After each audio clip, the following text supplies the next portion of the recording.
All we managed to discover about the Bradford course was a teaching guide. Students are asked to role-play. In one scenario, a young Muslim is given a leaflet that says the UK hates Islam. It tells him that the West has killed innocent Muslims. What should he do? The answer: to stay away from groups that distribute such leaflets. Muslims mustn't hate people who drink alcohol. Another story suggests giving a gift to a Jewish neighbour. Apparently, the curriculum hasn't gone down too well. The majority have questioned the motives.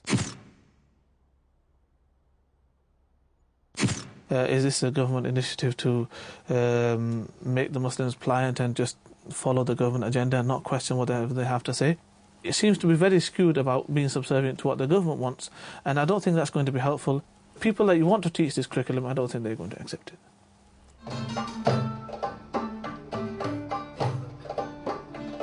The government has been keen to promote the Sufi Muslim Council. Sufism is a mystic tradition within Islam that emphasizes personal spirituality.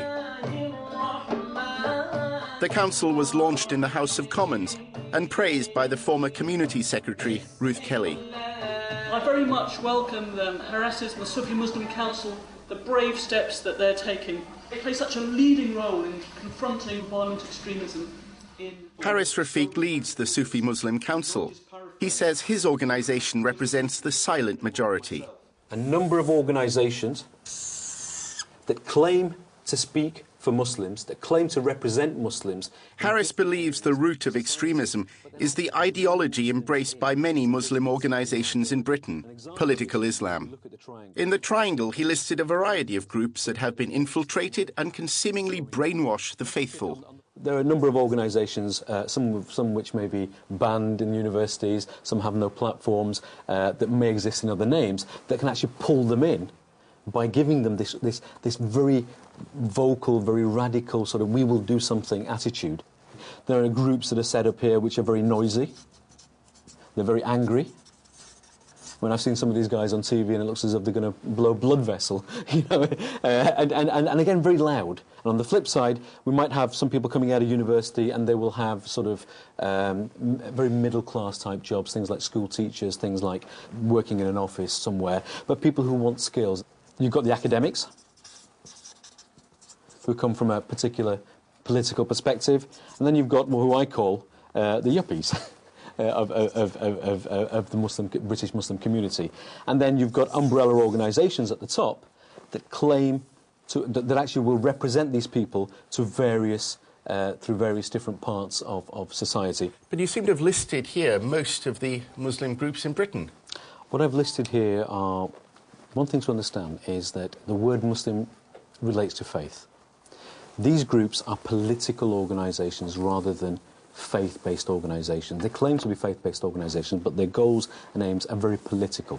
And what do they share then? What do, you know, these various youth groups, students, yuppies, share with, say, Omar Bakri Mohammed? Let me pick an organisation here that might be different to Omar Bakri. Their beliefs will be the same, and Omar Bakri would probably believe in fighting now. Abu Hamza would believe in fighting now. These people might say, well, we're going to have a war, but it's not now. Let's get in a certain situation where we can have a certain amount of critical mass before we will fight. What's the danger, then, that there's an ideology Yes. underpinning it which you think is dangerous? People who fit into here aren't dangerous, but the ideology is, because the ideology can take people to a particularly angry, nasty, violent space. It won't take everybody there, but as we've seen to our cost, it does take some people there. The problem with attempts to encourage a Western-friendly form of Islam is that many Muslims are suspicious about the government's motives. British Muslims can now witness an alternative view of the world, broadcast into living rooms by satellite TV and the internet. Islam is transnational, and there's little the government can do about it. We are very much concerned, and we want to fix the world. You see, Juwaria has just graduated with a degree in English literature. One Sunday afternoon, she and her friends discussed initiatives aimed at de-radicalising young Muslims. you know, like when they teach the children in the evening and stuff, they take some of the verses out which talk about jihad, or which might be a bit strict about, you know, obeying some of the... So do you think this will help in dealing with extremism? Basically, I would reject such scholars in the first place. I wouldn't even want to send my children in future to those madrasas, okay? Because the fact of the matter is that I take the Quran as the holy book, and I don't want anyone to basically add or subtract any verse from the Quran.